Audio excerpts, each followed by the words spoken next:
오늘은 이 하나님의 말씀을 어떻게 우리들이 우리들의 삶 가운데 간직할 수 있을까, 그런 것들에 대한 공부를 하게 될 겁니다. 5번 해주시기 바랍니다. 우리는 하나님의 말씀을 어떻게 우리들 속에 간직할 수 있는가? 그런 자에게 어떤 일이 나타나는가? 여호수아 1장 8절. 이 율법책을 내 입에서 떠나지 말게 하며 주 야로 그것을 묵상하여 그 안에 기록된 대로 다 지켜 행하라. 그리하면 내 길이 평탄하게 될 것이며 내가 형통하리라. 예. 어떻게 우리들 속에 간직할 수 있어요? 입에서 떠나지 말게 하고, 이 율법책을 입에서 떠나지 말게 하고, 두 번째는 뭐예요? 주야로 그것을 묵상하고, 세 번째는 그 안에 기록된 대로 다 지켜 행하라 그랬죠? 그런 것들이 간직할 수 있는 길입니다. 예전에는 어떻게 주야로 그것을 해? 또 하나님의 말씀을 내 입에서 어떻게 떠나지 않게 할 수가 있어? 뭐 그런 의심을 품은 적도 있었죠. 그죠? 네. 지금은 어때요? 이거 가능하겠다, 그런 생각도 드시죠? 예?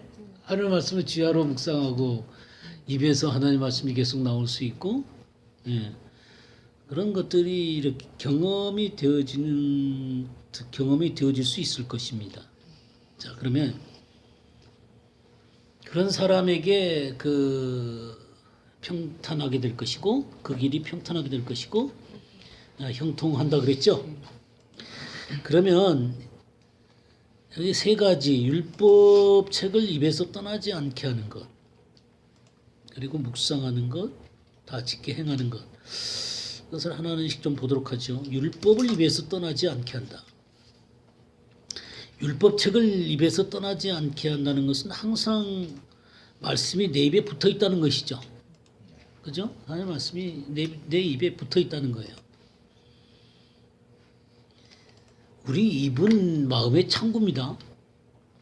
마음에 가득한 것을 입으로 말할 수밖에 없죠. 예? 마태복음 15장 18절 한번 볼까요? 입에서 나오는 것들은 마음에서 나오나니 이것이야말로 사람을 더럽게 하느니라. 예.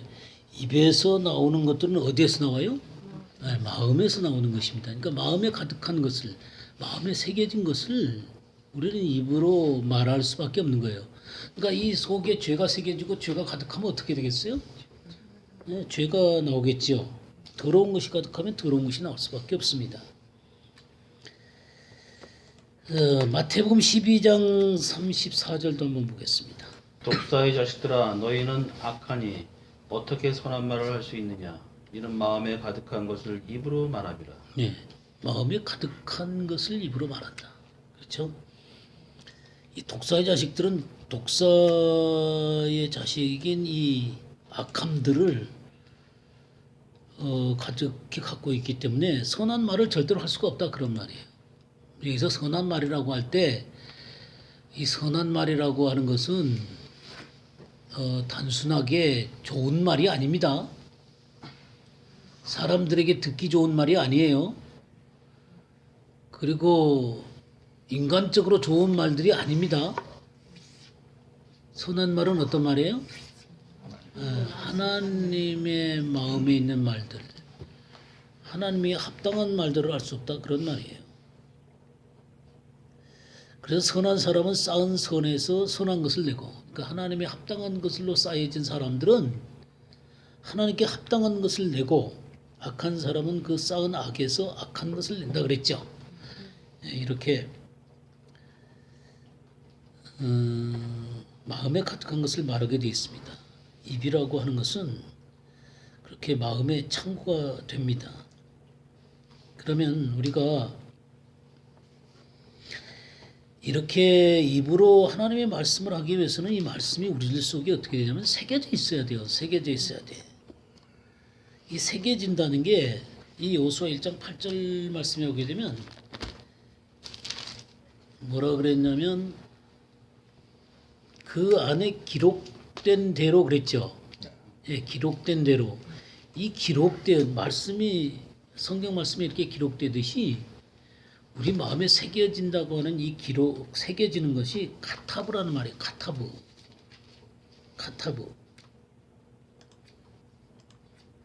네, 새겨진다 그 말이에요. 새겨진다.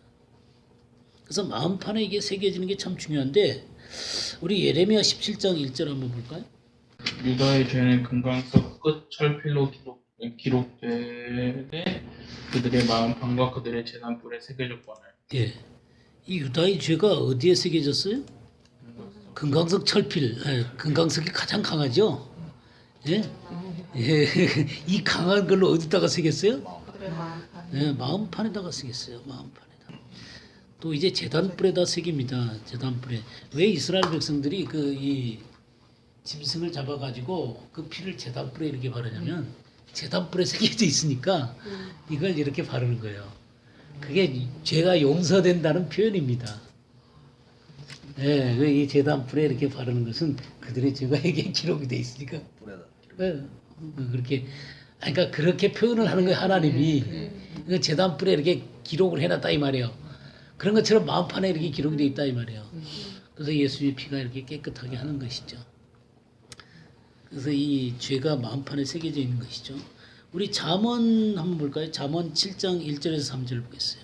내 아들아 내 말을 지키며 내 계명을 간직하라. 내 계명을 지켜 살며 내 법을 내 눈동자처럼 지키라. 이것을 내 손가락에 매며 이것을 내 마음판에 새기라. 예, 여기 어디에 새기라 그랬어요? 마음판에 새기라 그랬죠. 하나님의 말씀을 마음판에 새기는 것입니다. 여기 7장 1절에 내 계명을 간직하라 그런 말씀 있죠. 예, 이 간직하는 것 그리고 마음판에 새기는 것 이런 것들을 해야만 내 입에서 하나님의 말씀이 항상 나올 수 있는 것이죠. 우리 고린도 후서 3장 3절도 보겠습니다. 너희는 우리로 말미암아 나타난 그리스도의 편지니 이는 목으로 쓴 것이 아니요 오직 살아계신 하나님의 영으로 쓴 것이며 또 돌판에 쓴 것이 아니요 오직 육의 마음판에 쓴 것이라. 예, 육의 마음판에다가 쓴 거죠. 뭐를 썼어요? 너희가 그리스도의 편지라 그랬죠.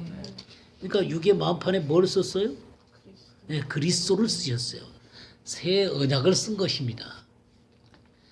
이 그리스도를 나타내는 새 언약을 우리 마음판에다가 이렇게 기록을 하는 거예요. 뭘로 기록해요? 영으로 기록하는 것입니다. 영으로. 그러니까 내 말은 영이요 생명이다 그랬죠. 이 영이요 생명된 하나님의 말씀이 우리 마음판에 이렇게 새겨지는 게 되는 것입니다. 새 언약이 새겨지게 되는 거예요. 그래서 우리가 새 언약의 백성이 되게 되는 것입니다. 이렇게 새겨진 말씀들이 내 입을 통해서 나오는 거예요.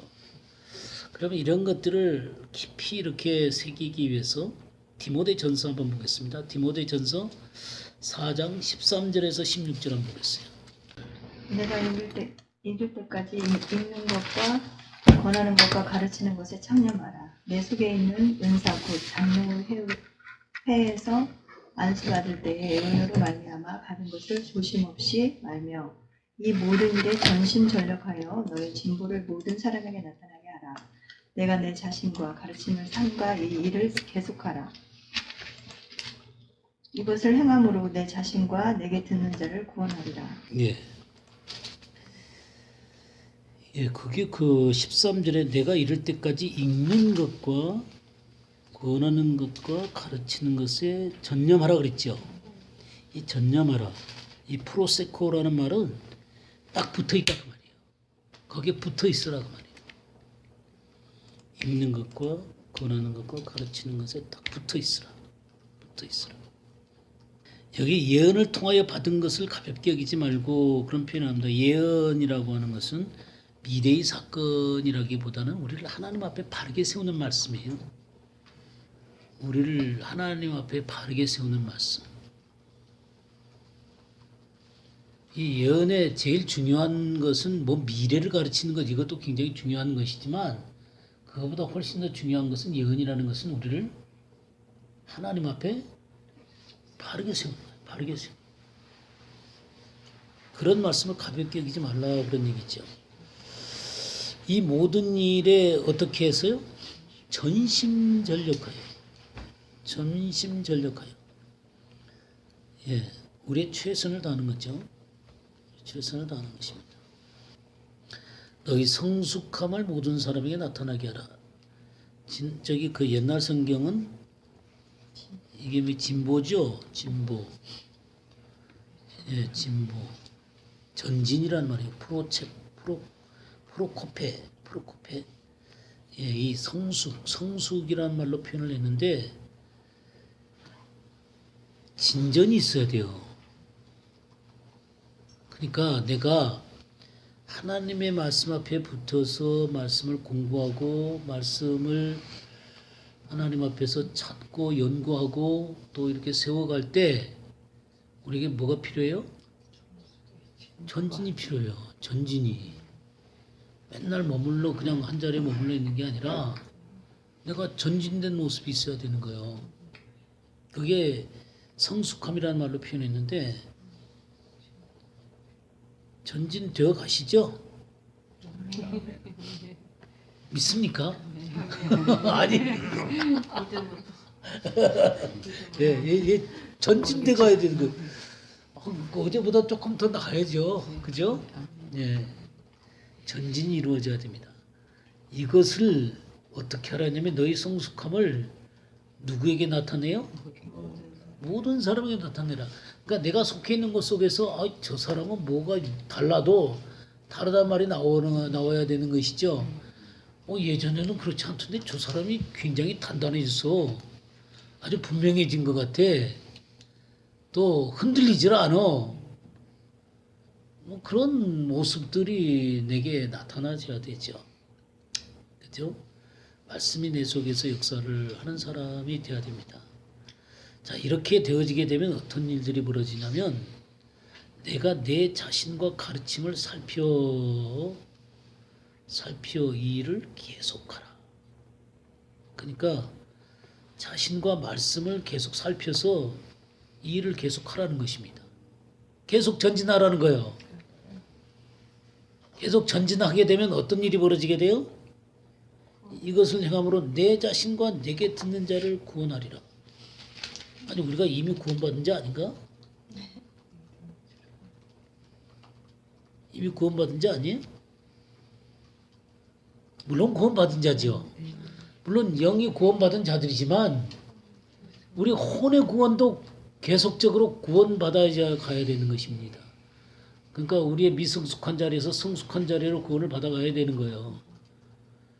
우리가 이 세상 것들로 가득한 그런 자리 가운데서 그것을 벗어던지고 의의 삶으로 구원받아져 가야 되는 것입니다.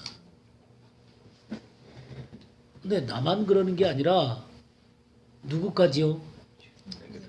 내게 듣는 자를 내 주변에 있는 사람들이 이 하나님의 말씀 가운데 동참돼서 그들의 영이 구원받을 뿐만 아니라 그들의 인생의 삶이 하나님 앞에 구원을 이루어갈 수 있도록 구원되어져 갈 수 있도록 우리의 삶을 통해서 나타나줘야 되겠죠.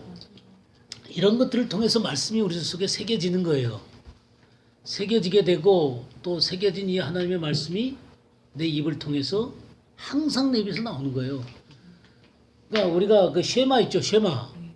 신명기 한번 찾아볼까요? 신명기 6장 4절에서 9절 보겠어요. 4절에서 9절에. 이스라엘아 들으라. 우리 하나님 여호와는 오직 하나인 여호와시니 너는 마음을 다하고 성품을 다하고 힘을 다하여 내 하나님 여호와를 사랑하라. 오늘날 내가 내게 명하는 이 말씀을 너는 마음에 새기고 내 자녀에게 부지런히 가르치며 집에 앉았을 때든지 길에 행할 때든지 누웠을 때든지 일어날 때든지 이 말씀을 강론할 것이며 너는 또 그것을 내 손목에 매어 기호를 삼으며 내 미간에 붙여 표를 삼고 또 내 집 문설주와 바깥문에 기록할지니라. 예, 그랬죠. 여기 쉐마 들으라 그랬죠. 우리 하나님 여호와는 오직 유일하신 하나님이다. 그러면서 뜻과 힘과 마음을 다해서 하나님을 사랑해라. 그러면서 이 하나님의 말씀을 마음에 새기라는 거예요. 근데 어떻게 새겨요? 부지런히 가르치고 집에 앉았든지 길을 갈 때든지 누워있든지 일어나서 일을 할 때든지 이 말씀을 강론하라는 거예요. 넌 또 그것을 내 손목에 매어 기울을 삼고 미간에 붙여 표를 삼고 문설주 집을 나설 때도 그 다음에 집에 들어올 때도 하여튼 이 하나님 말씀과 더불어 나가고 들어오고 하라는 거예요. 네, 이런 것들이 말씀을 새기는 것입니다. 말씀을 새기는 거예요. 그러니까 이렇게 말씀을 새기면 그 입에서 말씀이 붙어 있을까요? 말씀이 붙어 있겠죠? 네, 말씀이 내 입에서 항상 나오는 거예요. 항상 말씀이 나오는 거예요. 이게 말씀으로 사는 거죠. 그죠? 내 입에서 항상 나온다는 것은 말씀으로 사는 것입니다. 그 다음에 여호수아 1장 8절에 뭐라 그랬어요? 주야로 그 말씀을 어떻게 하라고요? 예, 묵상하라고요. 묵상한다는 게 뭐예요? 신중히 생각하는 것입니다. 신중히 생각. 요새 읊조린다, 뭐 입으로 읊조린다 이런 표현, 그것도 하나의 그 묵상의 한 면이기도 합니다. 읊조린다라는 게 묵상 전체를 얘기하는 것 아니에요. 묵상은 깊이 생각하는 것입니다. 또 다르게 얘기하면 되새김질하는 것입니다. 되새김질하는 것. 말씀을 계속해서 되새김질하는 것입니다. 그래서 시편 1편에는 이 묵상을 하는 사람이 어떤 사람이라고 그랬어요? 복 있는 사람은 악인의 길을 쫓지 아니하고 죄인의 길에 서지 아니하고 오만한 자리에 앉지 아니하고 오직 여호와의 율법을 즐거워하여 주야로 그것을 묵상하는 자로다. 예, 그 똑같죠? 이 여호수아 1장 8절하고 똑같아요. 그런 사람이 복 있는 사람이다 그랬어요. 복 있는 사람. 그럼 이 하나님의 말씀을 계속해서 되새김질하고 묵상을 할 때 우리는 복 있는 사람이 되고 형통한 사람이 되는 것입니다. 근데 이 신명기 14장 3절에서 8절 한번 볼까요? 너는 가증한 것은 무엇이든지 먹지 말라. 너희가 먹을 만한 짐승은 이러하니 곧 소와 양과 염소와 사슴과 노루와 불구스름한 사슴과 산염소와 볼기가 흰 노루와 뿌리긴 사슴과 산양들이라. 짐승 중에 굽이 갈라져 쪽발도 되고 되새김질도 하는 모든 것은 너희가 먹을 것이니라. 다만 새김질을 하거나 굽이 갈라진 짐승 중에도 너희가 먹지 못할 것은 이것이니 곧 낙타와 토끼와 사반 그것들은 새김질은 하나 굽이 갈라지지 아니하였으니 너희에게 부정하고 돼지는 굽은 갈라졌으나 새김질을 못하므로 너희에게 부정하니 너희는 이런 것의 고기를 먹지 말 것이며 그 사체도 만지지 말 것이니라. 예. 우리가 그 짐승 가운데 정한 짐승이 있고 부정한 짐승이 있죠. 예, 정한 짐승은 어떤 짐승이에요? 예, 굽이 갈라지고 새김질하고 이 두 가지가 다 해야 되는 거예요. 근데 새김질은 하는데 굽이 안 갈라져 있거나 또 굽은 갈라져 있는데 돼지가 그렇잖아요. 굽은 갈라져 있는데 새김질은 안 하잖아요. 그죠? 이게 굉장히 중요한 거예요. 이 되새김질이라고 하는 것은 하나님의 말씀을 계속해서 이렇게 되새김질 해야 되는 거예요. 묵상하고 또 묵상하고 이렇게 그 되새김질을 자꾸 해야 돼요. 근데 되새김질을 한다고만 되는 게 아니라 쪽발이 돼야 돼요. 갈라져야 돼요. 갈라져. 그러니까 하나님 앞에 합당하지 않는 것들을 잘라낼 줄 아는 이런 그 쪽발이 돼야 되는 거예요. 굽이 갈라져 있어야 되는 거예요. 굽이 안 갈라져 있으면 그냥 말씀만 즐기는 사람이 되게 되는 것이죠. 말씀만 즐기는 사람이 되면 안 돼요. 말씀을 적용해서 딱 갈라낼 것은 갈라내는 사람이 돼야 되는 것이죠. 근데 이제 구분이 있는데 되새김질은 못해요.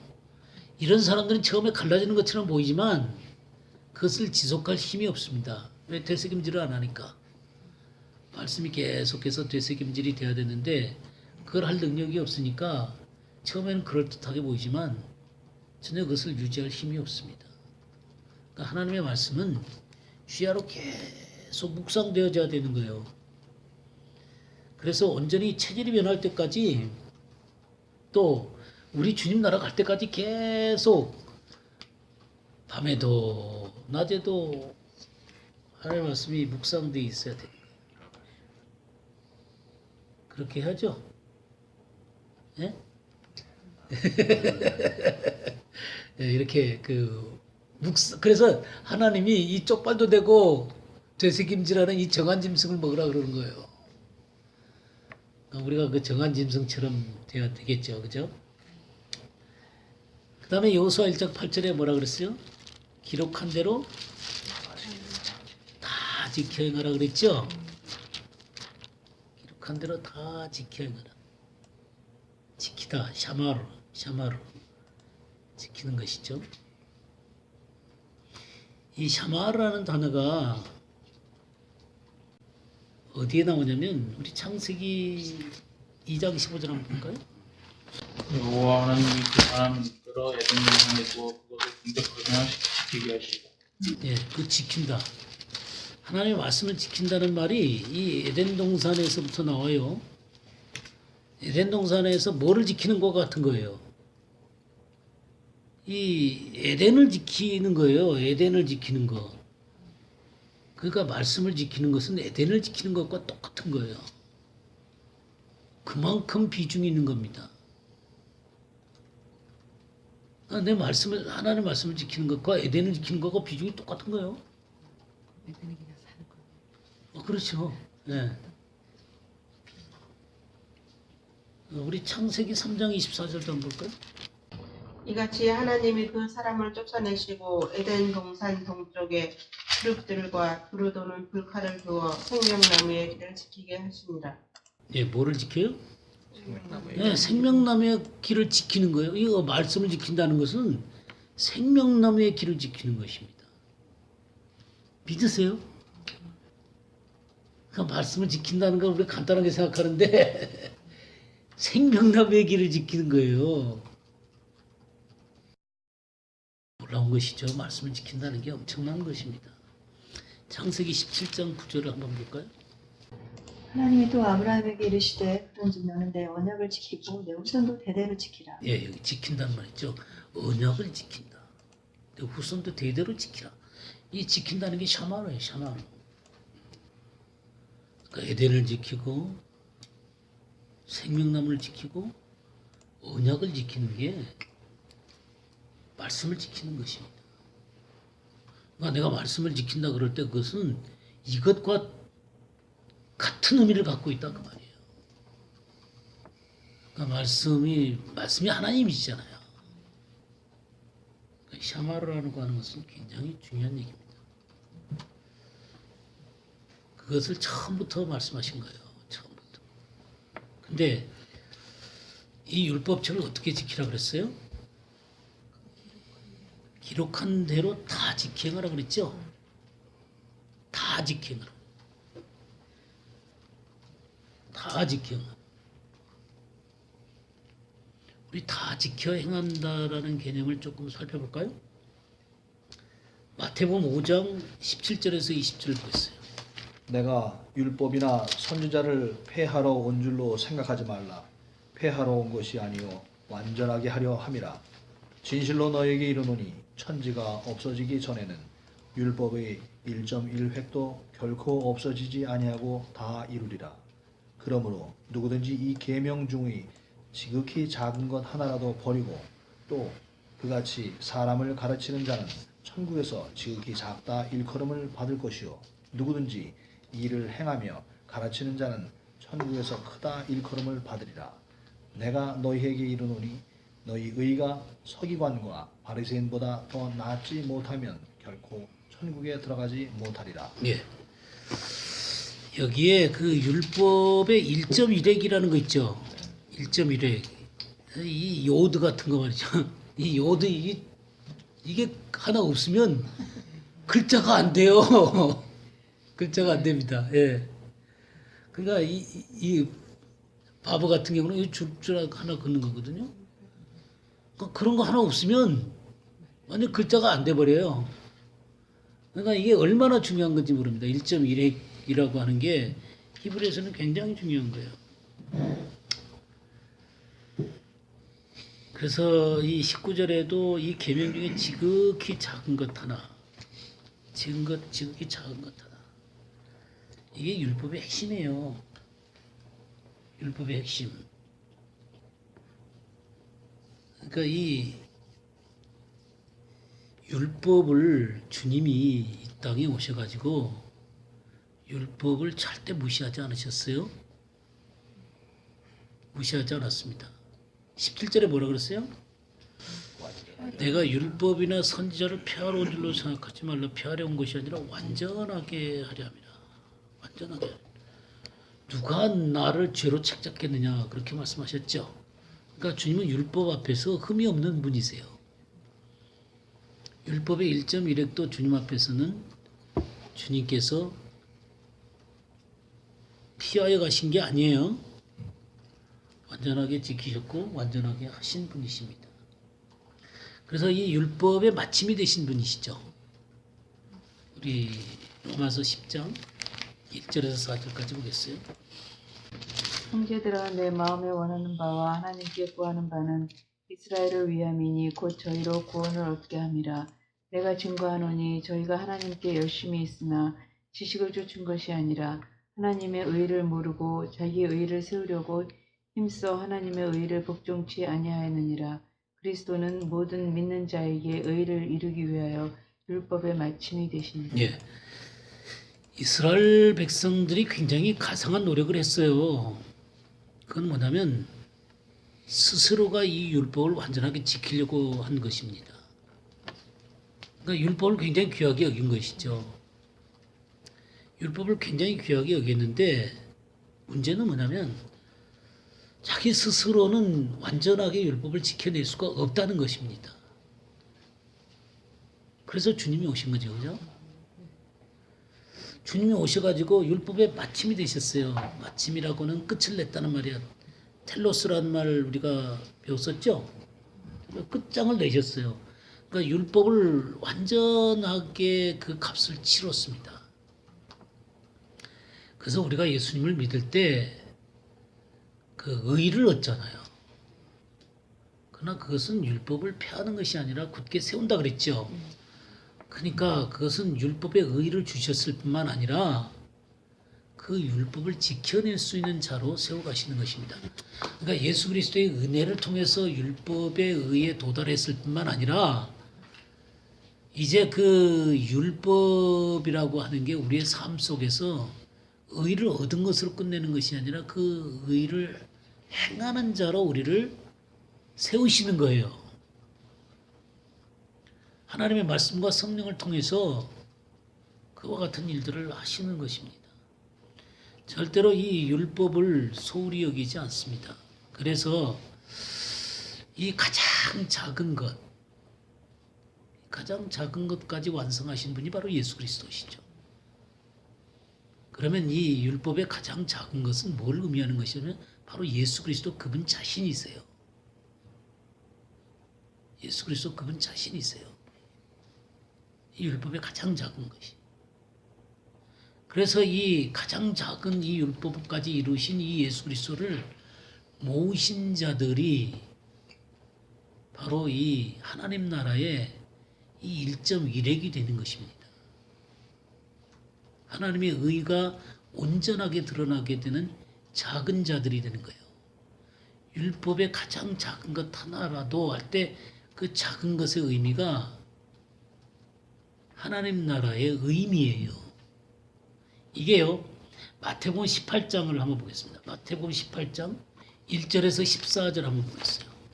그때 제자들이 예수께 나와 이르되 천국에서는 누가 크니까 예수께서 한 어린아이를 불러 그들 가운데 세우시고 이르시되 진실로 너희에게 이르노니 너희가 돌이켜 어린아이들과 같이 되지 아니하면 결단코 천국에 들어가지 못하리라.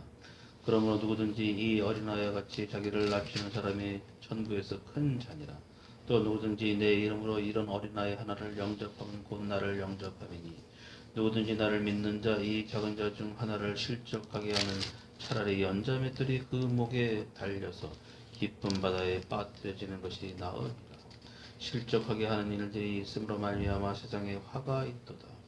실족하는 일이 없을 수는 없으나 실족하게 하는 그 사람에게는 화가 있다. 예, 우선 거기까지 보죠. 여기 18장 2절에 보게 되면 한 어린아이가 나오죠. 그죠? 3절에도 어린아이가 나오고 4절에는 어린아이를 표현해서 자기를 낮추는 사람 그런 표현이 나오죠. 낮추는 사람. 5절에도 어린아이라 그랬고 6절에는 뭐라 하냐면 나를 믿는 이 작은 자. 이 작은 자. 그러니까 어린아이나 이 작은 자. 이런 사람들이 천국의 백성들이에요. 하나님은 이 작은 것들을 절대로 소홀하게 여기지 않습니다. 자, 조금 더 보시게 되면요. 8절부터 14절까지 읽어주세요. 만일 내 손이나 내 발이 너를 범죄하게 하거든 찍어내버리라. 장애인이나 다리 저는 자로 영생에 들어가는 것이 두 손과 두 발을 가지고 영원한 불에 던져지는 것보다 나으리라. 만일 내 눈이 너를 범죄하게 하거든 빼어내버리라. 한 눈으로 영생에 들어가는 것이 두 눈을 가지고 지옥불에 던져지는 것보다 나으리라. 삼가 이 작은 자 중에 하나도 없이 여기지 말라. 너희에게 말하노니 그들의 천사들이 하늘에 계신 내 아버지의 얼굴을 항상 배우느니라. 너희 생각에는 어떠하냐? 만일 어떤 사람이 양 100마리가 있는데 그 중에 한 마리가 길을 잃었으면 그 99마리를 산에 두고 가서 길 잃은 양을 찾지 않겠느냐? 진실로 너희에게 이르노니 만일 찾으면 길을 잃지 아니한 99마리보다 이것을 더 기뻐하리라. 이와 같이 이 작은 자 중에 하나라도 있는 것이 하늘에 계신 너희 아버지의 뜻이 아니니. 예. 이게 8절에 보게 되면 그 장애인이라고 나와요. 장애인. 다리 저는 자. 참 보잘것없는 것이죠. 장애인. 다리 저는 자. 근데 이 다리 저는 자, 나중에 이제 이 다리 저는 자에 대한 공부를 좀 한번 해봤으면 좋겠어요. 이 저는 자를 뛰게 하신다. 이 구약에 이게 굉장히 중요한 개념이에요. 저는 자를 뛰게 하신다. 네, 안전병이를 일으키시는 거죠. 다리를 못 쓰는 자들을 뛰게 하신다. 그게 하나님 나라의 개념이에요. 그러니까 사람들 눈에 보잘것없어서 한 획이라든가 한 점을 쉽게 생각을 한단 말이에요. 그러나 하나님은 그것까지 전부 다 찾아내시는 분이다 그 말이에요. 그것을 완성시키러 오신 거예요. 예수 그리스도가 그렇게 낮아진 자가 되신 거죠. 그래서 완전하게 이루신 거예요. 그래서 이 장애인이나 다리 저는 자, 이 사람들이 영생에 들어가는 것이 하나님의 뜻이세요. 10절에도 삼가 이 작은 자 중에 하나도 없인 여기지 말라. 작은 자. 그 다음에 12절에는 너희 생각은 어떠하냐. 만일 어떤 사람이 양 100마리인데 그중 하나가 길을 잃었단 말이에요. 길 잃어버린 이 한 양, 이걸 찾는 것이 하나님 아버지의 마음이세요. 이와 같이 이 작은 자 중 하나라도 잃는 것은 하늘에 계신 너희 아버지의 뜻이 아니니라. 그래서 이 하나님 나라에서 작은 존재들, 사실 이 작은 존재들의 개념은 우리가 이미 공부를 했었어요. 이미 우리가 마태복음 25장에서 그 양과 염소에 대한 그 심판에 대한 얘기를 하면서 이 양이 어떤 자냐면 우리 마태복음 25장 한번 볼까요? 25장 40절 한번 보겠습니다. 임금이 대답하여 이르시되 내가 진실로 너희에게 이르노니 너희가 여기 내 형제 중에 지극히 작은 자 하나에게 한 것이 곧 내게 한 것이니라 예. 하시고 이 내 형제 중에 지극히 작은 것 하나, 지극히 작은 자 하나에게 한 것이 내게 한 것이다. 그러니까 보통 우리들은 큰 거 자꾸 생각하잖아요. 큰 거. 근데 주님은 지극히 작은 자 하나에게 한 것이 내게 한 것이다. 근데 내 형제 중에서. 그래서 이 하나님의 나라는 이 작은 것들이 굉장히 중요합니다. 가장 낮은 자, 저는 자, 길절 어린 양, 한 획, 이런 것들이 굉장히 중요한 것이죠. 바울 사도가 우리 에베소서 3장 8절 한번 보겠어요. 에베소 3장 8절. 모든 성도 중에 지극히 작은 자보다 더 작은 나에게 이 은혜를 주신 것은 측량할 수 없는 그리스도의 풍성을 이방인에게 전하게 하시고. 예.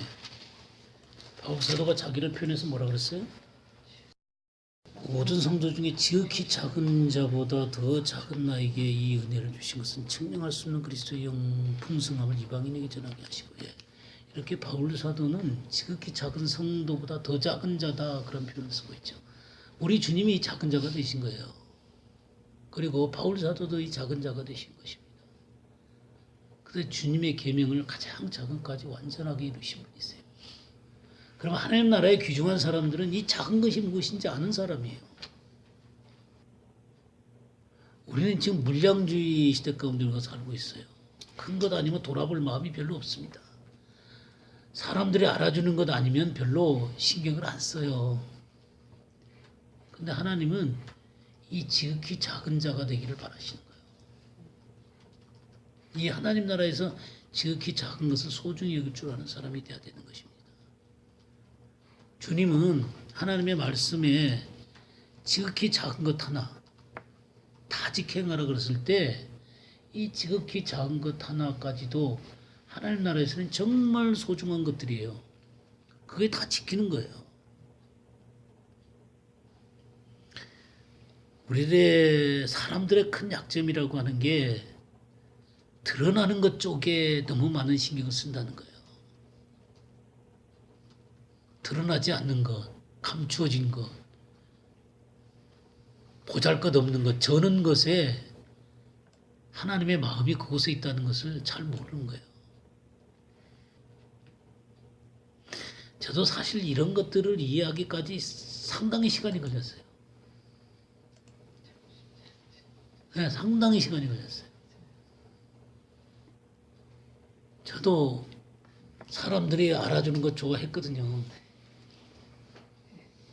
그리고 드러나기를 원했고요.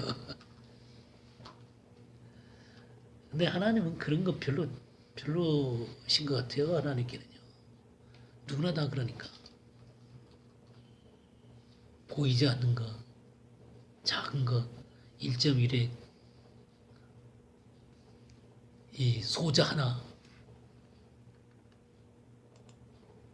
주님이 계속 마태복음이나 마가복음이나 누가복음에 그런 얘기 많이 하잖아요. 그것에 대한 가치를 알으세요? 이 어린아이. 그러면 이제 마음이 순전한 자.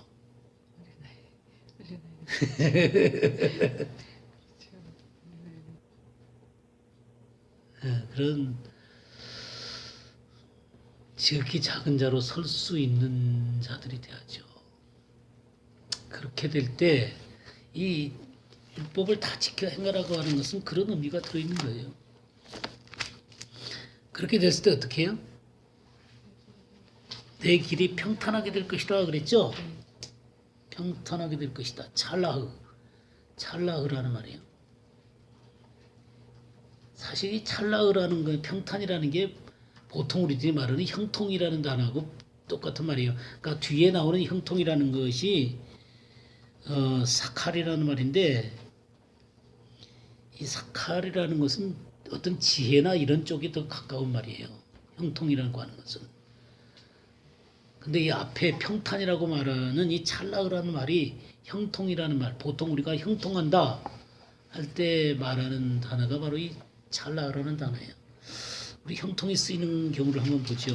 창세기 39장 2절에서 3절 보겠어요.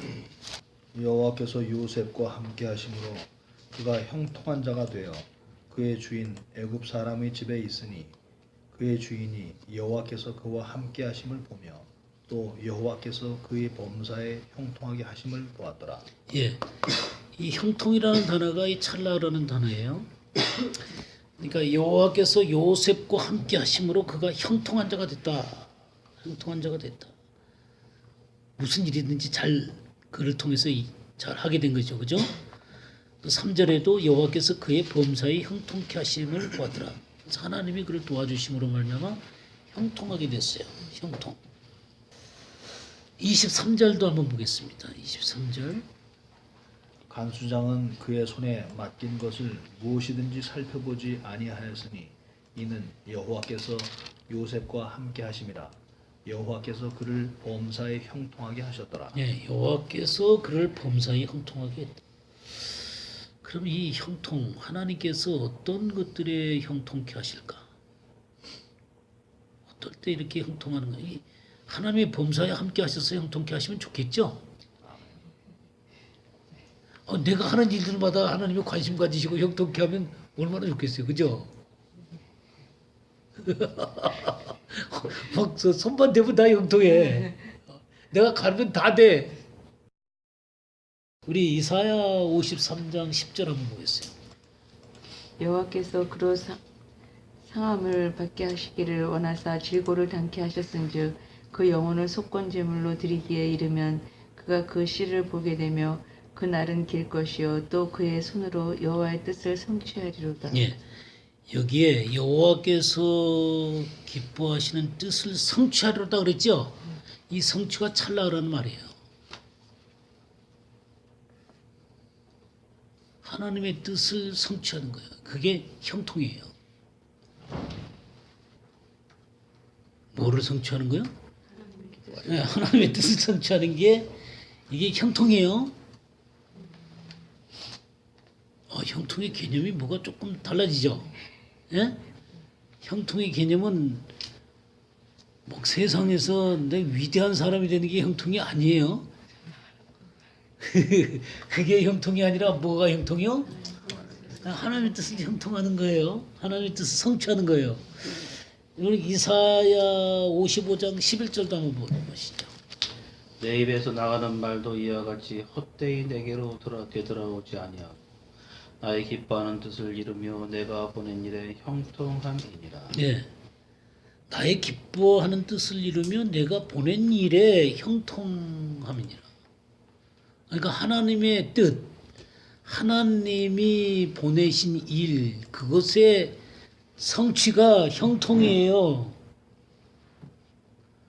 막 세상에서 잘난 사람이 되기 원하세요? 아니면 하나님께서 이 땅에 나를 보내신 뜻을 성취하다가 가기를 원하세요? 정말 그러시죠? 하나님의 뜻, 나를 보내신 하나님의 뜻을 성취하는 게 형통이에요. 성경적인 정확한 개념을 아는 게 굉장히 중요해요. 그렇지 않으면 세상 물욕과 세상 영광을 뒤집어 쓰면서도 형통이라고 생각해요.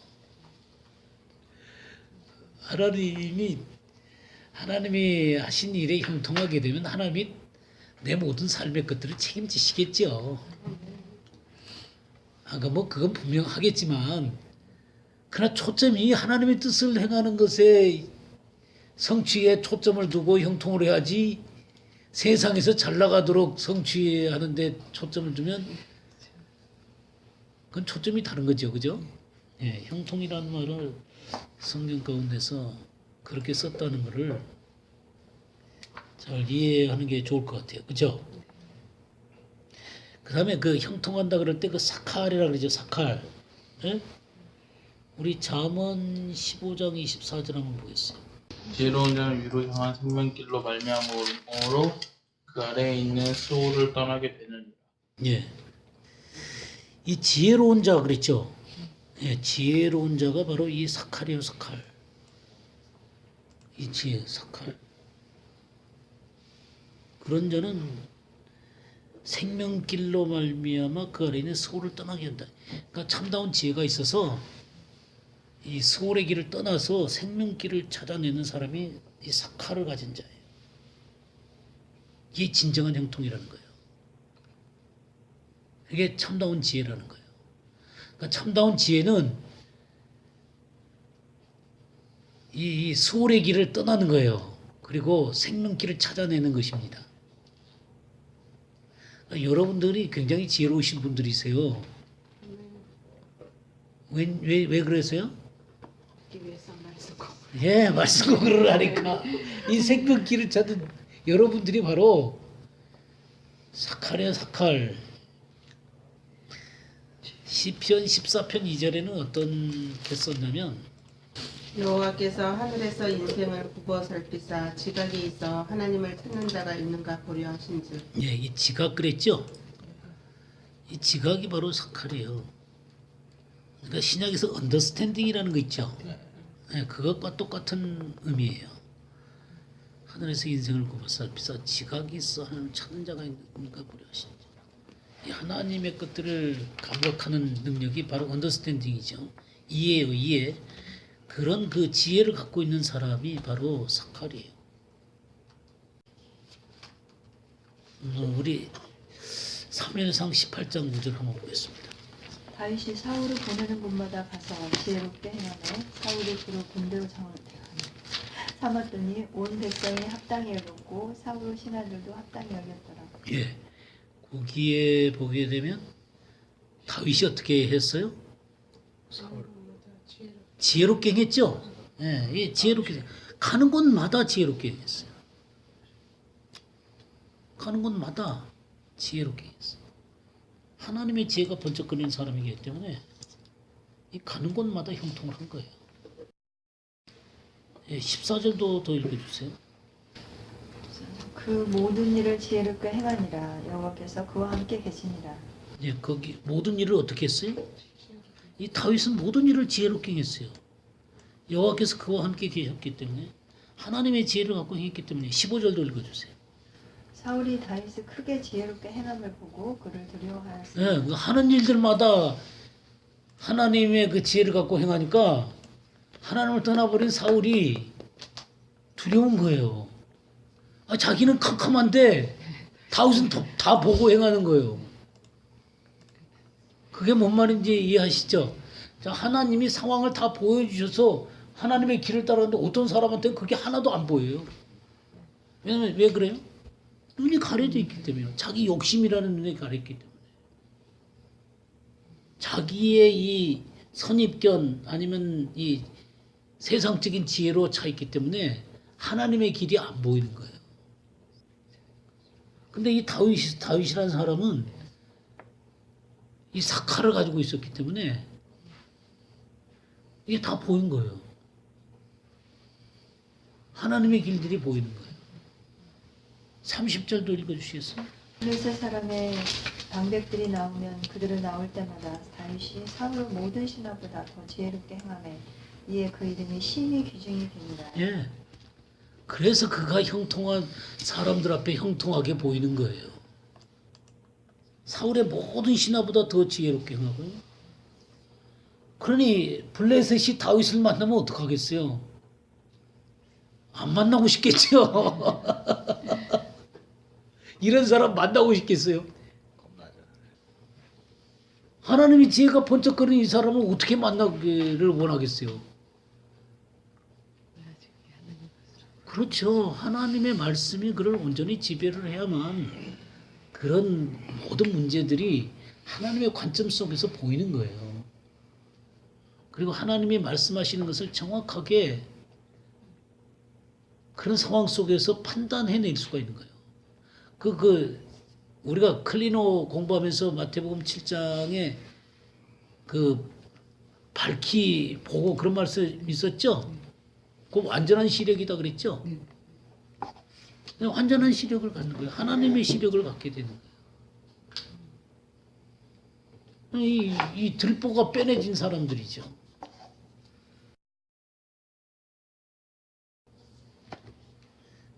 우리 그 겐종족에 대해서 오늘 제가 주일날 말씀을 전했는데 한번 겐종족에 대해서 다시 한번 우리가 공부를 좀 해보죠.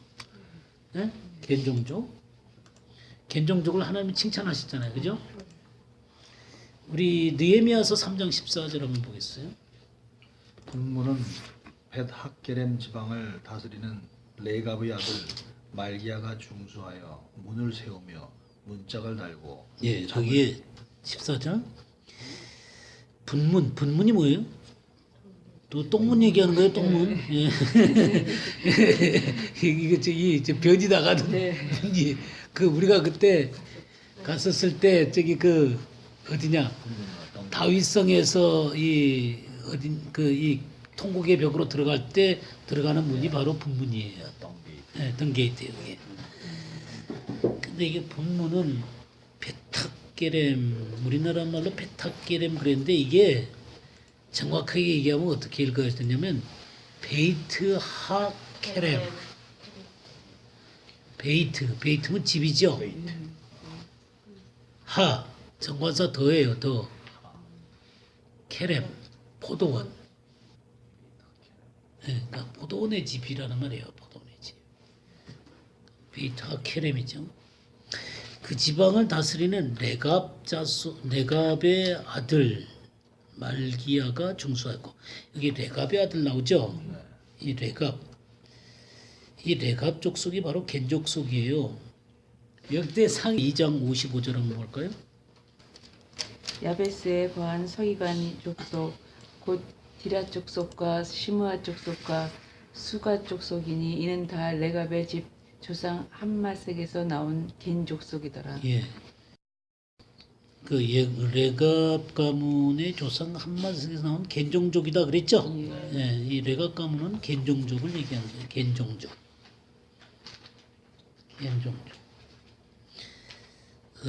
이 겐종족 조금 더 보죠. 출애굽기 3장 1절 한번 볼게요. 모세가 그의 장인 미디안 제사장 이드로의 양떼를 치더니 그 떼를 광야 서쪽으로 인도하여 하나님의 산 호렙에 이르매. 예. 이 모세의 장인이 미디안 제사장이죠. 미디안 제사장인데 이드로예요. 이 사람이 이제 미디안 제사장이다. 미디안 제사장이다 그랬어요. 우리 18장 1절도 한번 보시죠. 모세의 장인임을 미디안 제사장인 이드로가 하나님의 모세에게와 자기 백성 이스라엘에게 하신 일, 곧 여호와께서 이스라엘을 애굽에서 인도하여 내신 모든 일을 들으니. 예, 여기서도 모세의 장인이요 미디안 제사장인 이드로 이런 표현이 나오죠. 이 사람이 미디안 제사장이에요. 근데 우리 사사기 1장 16절을 한번 보겠어요. 모세의 장인은 겐 사람이라 그의 자손이 유다 자손과 함께 종려나무 성읍에서 올라가서 아랏 남방의 유다 항무지에 이르러 그 백성 중에 거주하니라. 예, 모세의 장인은 어떤 사람이에요? 겐 사람. 예, 겐 사람이다 그랬죠. 겐 사람으로서 미디안과 같이 있었던 거예요. 미디안 속에서 살았던 거예요. 미디안 제사장이다라는 말을 썼습니다. 겐 사람이라고 할 때 이 겐은 가인의 후예를 얘기하는 거예요. 가인의 후예. 그러니까 하나님의 뜻과는 전혀 관계없는 사람들이죠. 그죠? 근데 이 사람들이 이제 가인의 후예였는데 미디안 사람들과 함께 살게 됐어요. 미디안 사람들과 함께 살다가 누구를 만난 거예요? 네, 모세를 만나게 된 것입니다. 그러니까 이 사람들이 이제 결정적으로 이 미디안 종족 가운데, 그러니까 이 겐 종족이 어떤 변화가 일어나게 되는 게 이제 모세라는 인간을 만나게 됨으로부터 이제 시작되는 거예요. 이게 굉장히 중요한 것입니다. 그러니까 사람을 만나다는 게 너무너무 중요한 거예요. 그래서 이스라엘이 가나안 땅을 점령하게 될 때 이 사람들이 이스라엘과 함께 들어오게 되는 거예요. 가나안 땅으로. 그러면서 유다 남쪽에 거주하게 되는 거예요. 그러니까 미디안이라고 하는 것은 그 모압과 암몬과 이런 그 위쪽으로 이렇게 있는 게 미디안들인데 거기서부터 이 사람들이 이제 이 모세와 함께 가나안 땅에 들어오게 되고 이 유다 남쪽에 거주하게 되는 것입니다. 사사기 4장 11절 한번 보시죠. 모세의 장인 후바부 자손 중 겐 사람 헤벨이 자기 족속을 떠나 게데스에 가까운 사하나님 상수리 나무 곁에 이르러 장막을 쳤더라. 예, 여기 모세의 장인을 호밥이라 그랬죠. 근데 이 호밥이 누구냐면 이드로의 아들이에요, 아들. 예, 아들 그냥 그 이드로의 아들이기 때문에 그러니까 이렇게 쓴 것 같아요. 예? 예, 모세의 장인 이드로죠. 이드로의 아들이 호밥이죠. 자손 중 겐 사람, 그러니까 이 호밥의 그 아들 자손들 가운데 누가 있었냐면 헤벨이 자기 종족을 떠나 기데스 가까운 사하나님 상수리나무 곁에 이르러 장막을 쳤더라. 헤벨이 누구예요? 헤벨. 예, 야엘의 남편이 헤벨이에요. 사사기 4장 17절. 예. 위에 바로 나와요. 예. 17절을 한번 볼까요? 시스라가 도구로 도망하여 겐 사람 헤벨의 아내 야엘의 장막에 이르렀으니 하솔랑 야비는 겐 사람 헤벨의 집과 평에 있습니다. 예, 그 헤벨의 아내인 그 야엘한테 와서 죽는 거예요. 예, 이 시스라가 이 야엘에 의해서 죽습니다. 이 겐 사람들에 의해서 죽는 거예요. 그러니까 민수기 10장 29절 볼까요? 민수기 10장 29절. 모세가 모세의 장인 미디안 사람 루엘의 아들 호밥에게 이르되 여호와께서 주마하신 곳으로 우리가 행진하나니 우리와 동행하자. 그리하면 선대하리라. 여호와께서 이스라엘에게 복을 내리리라 하셨느니라. 31절까지요. 호밥이 그에게 이르되 나는 가지 아니하고 내 고향 내 친족에게로 가리라. 모세가 이르되 청하건대 우리를 떠나지 마소서. 당신은 우리가 광야에서 어떻게 징칠지를 아나니 우리의 눈이 되리이다. 32절까지. 우리와 동행하면 여호와께서 우리에게 복을 내리시는 대로 우리도 당신에게 행하리이다. 네, 이렇게 여기 이드로의 이름이 르우엘이기도 하죠. 네, 두 개의 이름을 갖고 있죠. 그 아들이 호밥이에요. 호밥. 근데 이 호밥이 이 광야에서 뭐가 됐어요? 눈이 되줬습니다. 이 사목을 너무 잘하니까 눈이 되줬어요. 그렇게 해서 그 이스라엘에게 내리신 복을 함께 누리는 자들이 된 거죠. 그러니까 이 겐 종족은 이스라엘과 굉장히 가까워지게 된 거예요. 모세라는 인물이 거기에 도망가게 됨으로 인해 가지고 뗄래야 뗄 수 없는 사람들이 되버리게 된 거예요. 예. 사무엘상 15장 6절을 한번 보겠어요. 사울이 겐 사람에게 이르되 아말렉 사람 중에서 떠나 내려가라. 그들과 함께 너희를 멸하게 될까 하노라. 이스라엘 모든 자손이 애굽에서 올라올 때 너희가 그들을 선대하느니라. 이에 겐 사람이 아말렉 사람 중에서 떠나니라. 예, 그러니까 하나님이 사울에게 무슨 명령을 내렸어요? 아말렉을 다 죽여버리라 그랬죠. 그러니까 겐 사람이 지금 아말렉 사람 가운데 같이 살고 있었거든요. 그러니까 이 아말렉 사람을 죽이다 겐 사람을 죽일 것 같으니까 이스라엘 백성들이 겐 사람과 굉장히 친밀하잖아요. 그러니까 이들이 이스라엘에게 선대했던 것처럼 이스라엘도 이들에게 선대를 해야 되거든요. 사울이 좀 떠나가라 라고 먼저 얘기를 하는 거예요. 그래갖고 이들이 겐 사람이 아말렉 중에서 떠나게 되는 것이죠. 예, 이렇게 이 이스라엘과 굉장히 밀접하게 이 겐 종족들이 움직이는 것을 볼 수 있습니다. 열왕기하 10장 15절에서 17절도 보겠어요. 예후가 거기서 떠나가다가 레갑의 아들 여호나답이 맞으러 오는 것을 만난지라. 그 안부를 묻고 가로되 내 마음이 내 마음을 향하여 진실함과 같이 내 마음도 진실하냐. 여호나답이 대답하되 그러하니이다. 가로되 그러면 나와 손을 잡자. 손을 잡으니 예후가 끌어 병거에 올리며 가로되 나와 함께 가서 여호와를 위한 나의 열심을 보라 하고 이에 자기 병거에 태우고 사마리아에 이르러 거기 남아있는 바 아합에게 속한 자를 죽여 진멸하였으니 여호와께서 엘리야에게 이르신 말씀과 같이 되었더라. 예, 예후가 그 아합의 집안을 멸망시키잖아요. 그러면서 그 바알 선지자들을 전부 다 죽여버리죠. 근데 그럴 때 가면서 누구를 만나냐면 레갑의 아들 여호나답을 만나는 거예요. 이 사람은 겐 종족이죠.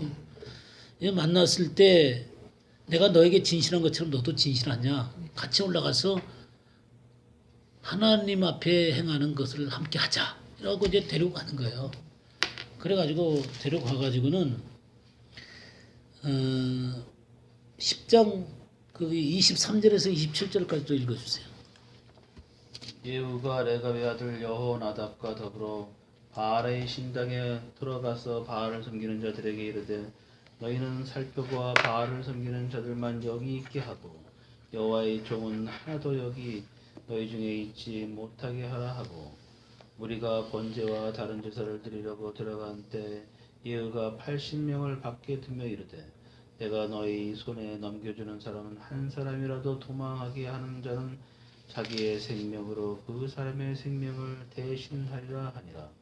번제 드리기를 다하매 예후가 호위병과 지휘관들에게 이르되 들어가서 한 사람도 나가지 못하게 하고 죽이라 하매 호위병과 지휘관들이 칼로 그들을 죽여 밖에 던지고 바알의 신당이 있는 성으로 가서 바알의 신당에서 목상들을 가져다가 불사르고 바알의 목상을 헐며 바알의 신당을 헐어서 변소를 만들었더니 오늘까지 이르니라. 예, 변소를 만들었다 그랬죠. 이렇게 그 바알의 선지자들을 완전히 처리를 할 때 누구와 함께 했냐면 레갑의 아들 요나답이라고도 하고 여호나답이라고 하는 이 사람하고 같이 했던 것을 보게 됩니다. 그러니까 이 겐종족이 이렇게 그 하나님의 일들 가운데 정말 열심히 있었고 분명하게 이스라엘 백성들과 함께 하나님의 뜻을 행했던 것들을 보게 됩니다. 이게 바로 그 겐종족이에요. 겐종족. 이방 종족인데 이스라엘과 함께 그런 하나님의 일터 가운데 함께 서 있는 이 겐종족을 보게 됩니다. 자, 예레미야 35장을 좀 보도록 하겠습니다.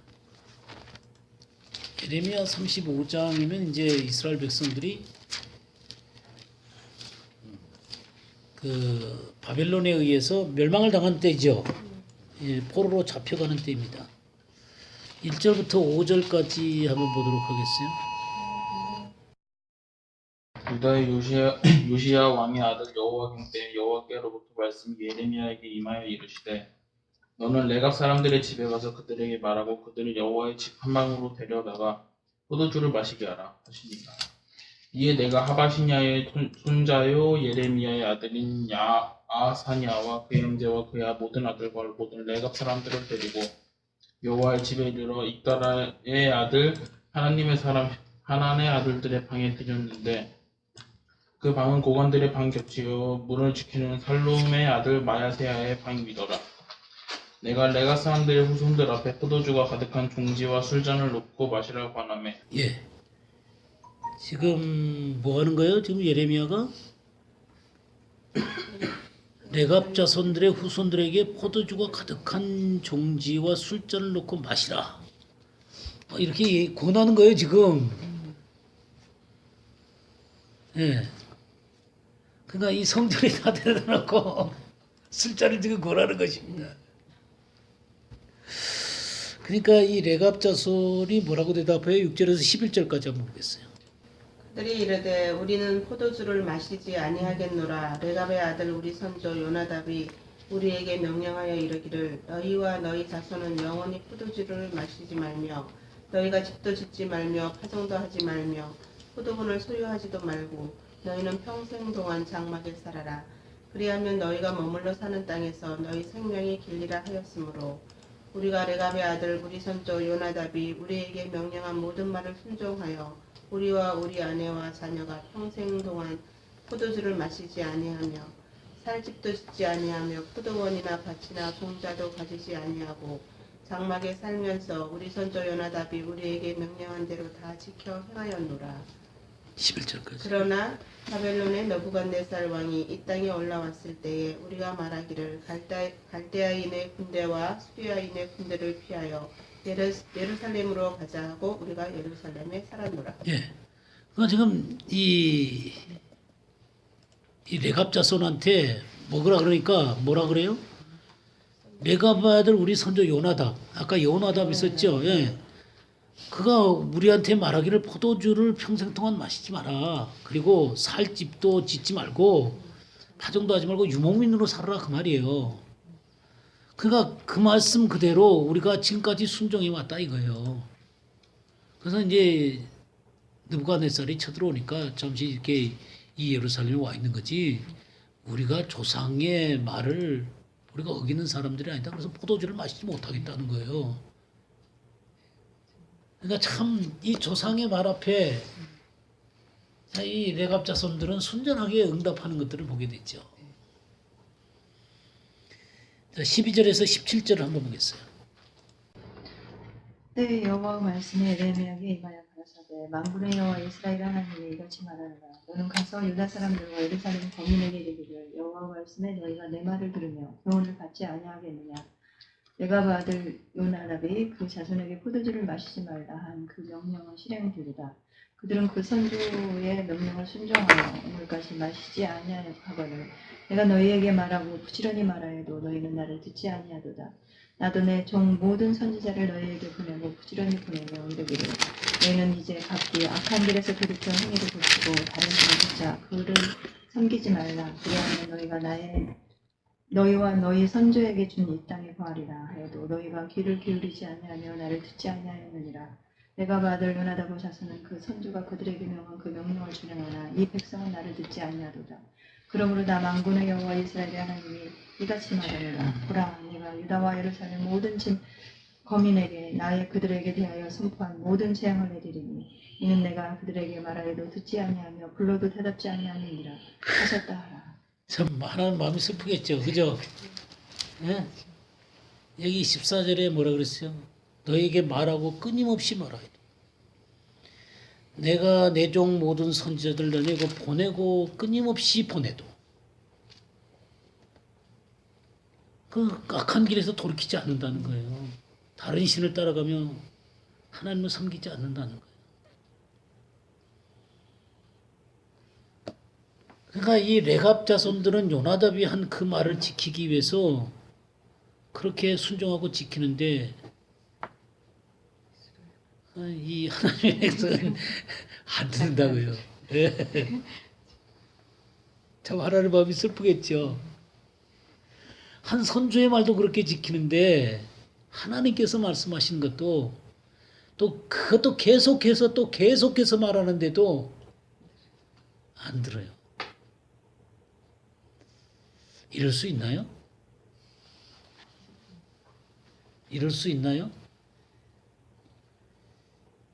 아니, 조상이 한 번 말해도 끝까지 지키는데 하나님이 말하고 또 말하고 또 보내고 또 보내고 또 말을 해도 안 들어.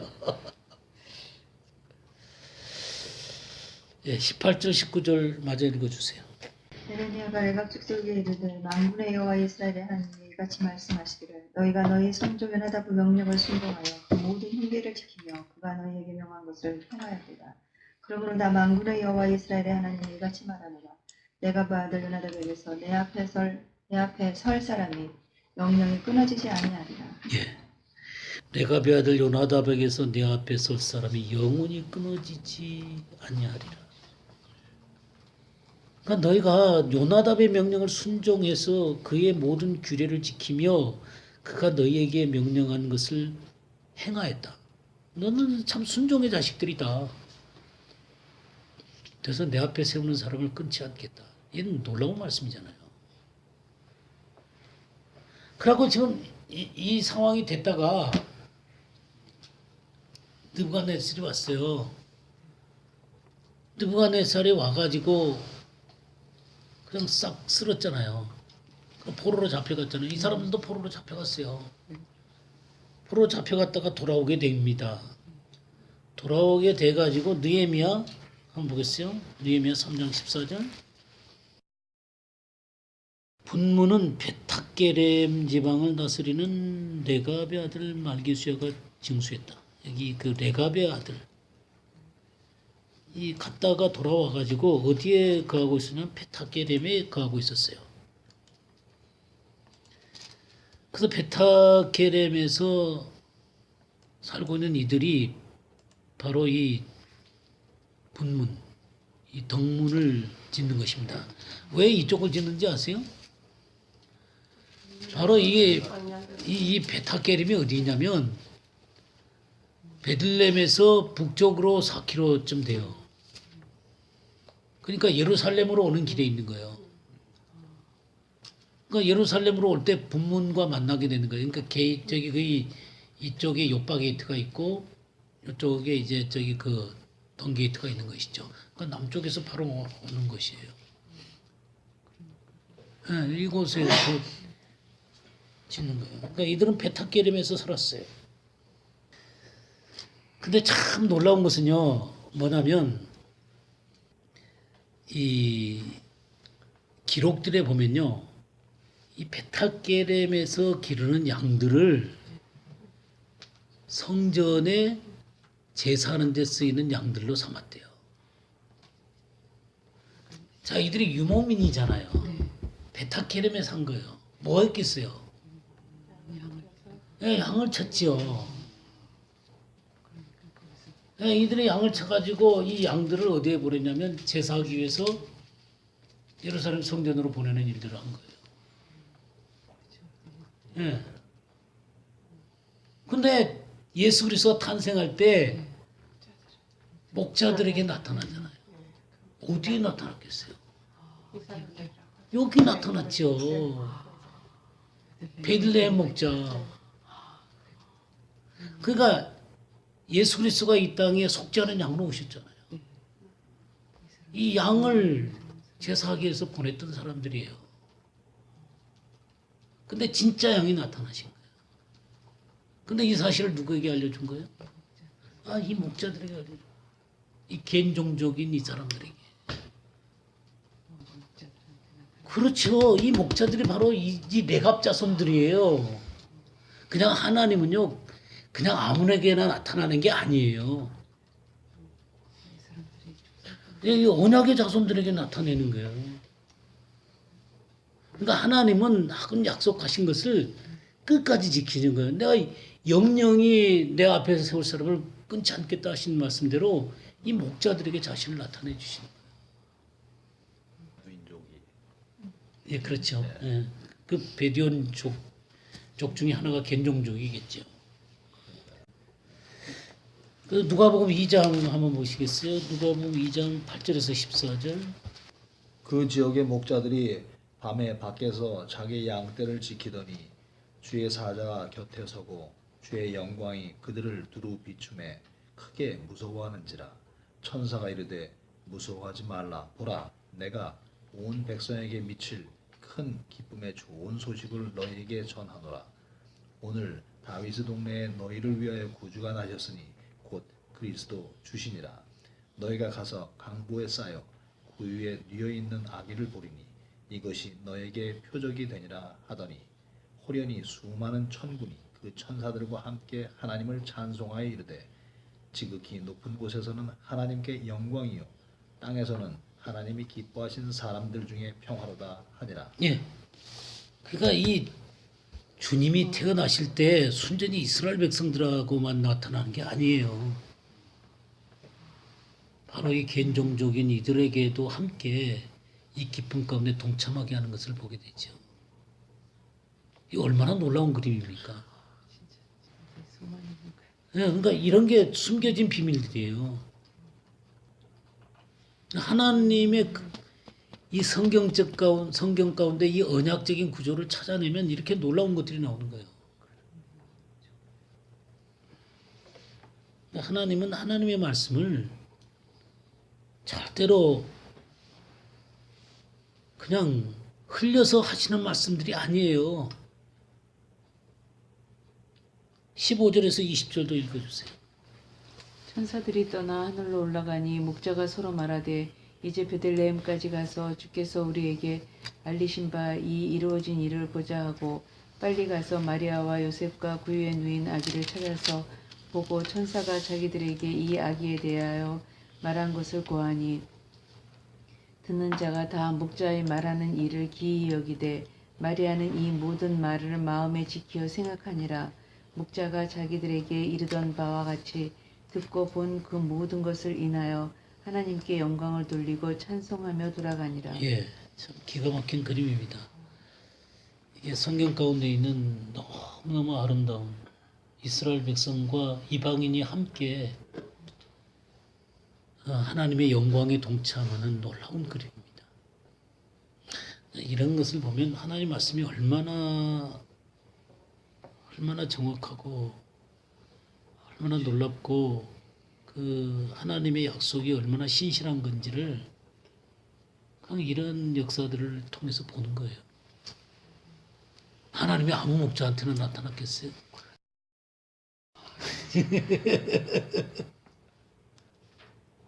그러니까 내가 하나님의 말씀을 지킨다는 게 아까 샤마르가 생명나무를 지키는 것과 같다 그랬죠. 에덴을 지키는 것과 같다 그랬죠. 똑같은 거예요. 예, 이런 게 말씀을 간직하는 거예요.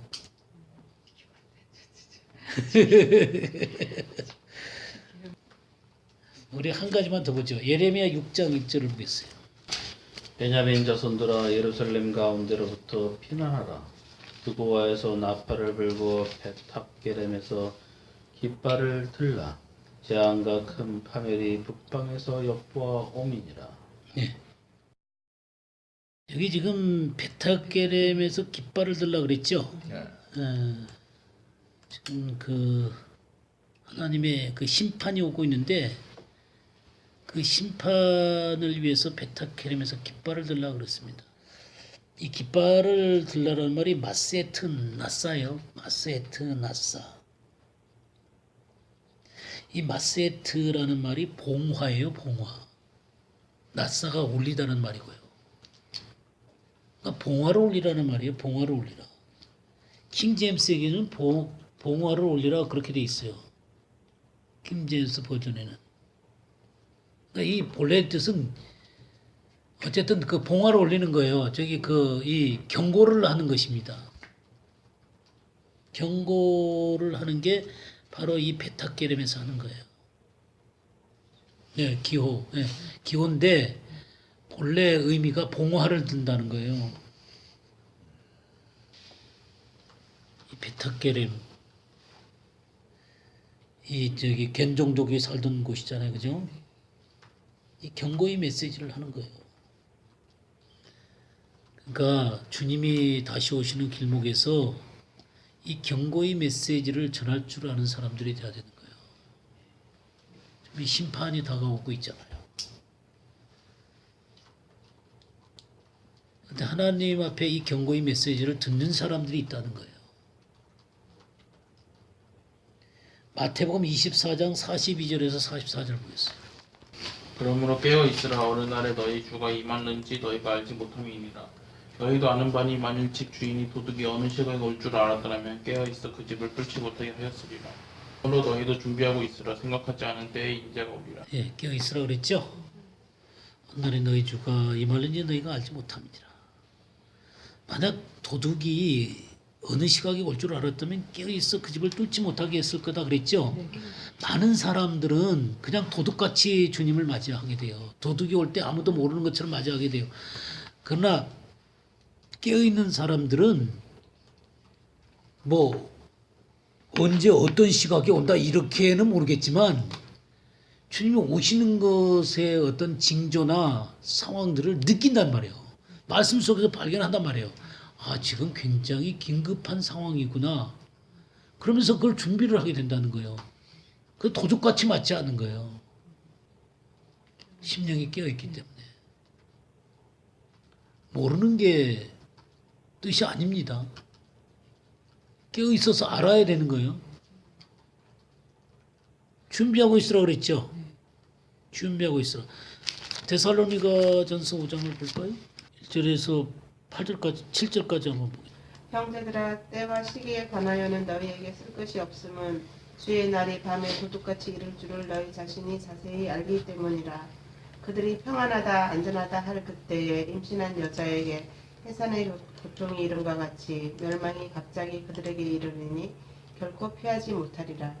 형제들아 너희는 어둠에 있지 아니하매 그날이 도둑같이 너희에게 임하지 못하리니 너희는 다 빛의 아들이요 낮의 아들이라. 우리가 밤이나 어둠에 속하지 아니하나니 그러므로 우리는 다른 이들과 같이 자지 말고 오직 깨어 정신을 차릴지라. 자는 자들은 밤에 자고 취하는 자들은 밤에 취하되 8절까지 우리는 주겠습니다. 낮에 속하였으니 정신을 차리고 믿음과 사랑에 허신경을 붙이고 구원의 소망의 투구를 쓰자. 예, 그랬죠. 여기 너희는 다 빛의 아들이요 낮의 아들이라. 그래서 도둑같이 임하지 않는다는 거예요. 가능할까요? 예, 당연히 깨어 있어야죠. 당연히 깨어 있어야 되는 거예요. 우리가 열처녀 비유에 보게 되면 그 다섯 처녀는 지혜로운 처녀고 다섯 처녀는 미련한 처녀잖아요. 근데 기름을 준비는 했어요. 근데 다 졸며 잘세 그랬어요. 근데 다 졸며 자랐다고 해서 아, 뭐 마지막 때는 자도 되는구나 그런 해석. 근데 보라 신랑이로다가 외치는 사람들이 있어요. 나와 맞으라. 예. 깨어있는 사람들이 있다고요. 그래서 깨어있는 것이 중요해요. 그래서 오늘 이 겐종족 선조의 말 앞에 정말 그 충성스럽게 그 말을 지켰던 그들, 이스라엘 백성들은 하나님의 말씀에도 불구하고 계속해서 말함에도 불구하고 듣지 않았잖아요. 그렇죠? 결국 멸망할 수밖에 없었죠. 그러나 하나님은 내 앞에 이 겐종족을 끝까지 세우겠다 하신 말씀대로 세우시고 목자들, 그들 후예들 가운데 우리 주님의 탄생을 알리시잖아요. 참 놀라운 그림입니다. 어쨌든 간에 주님 또다시 오시는 재림의 그 나팔 소리가 울리기 전에 우리들도 이렇게 깨어서 하나님 말씀 잘 지키고 깨어있는 사람이 되어서 주님 맞이할 준비들을 해야 되겠죠. 그죠? 네. 오늘은 여기까지 하죠.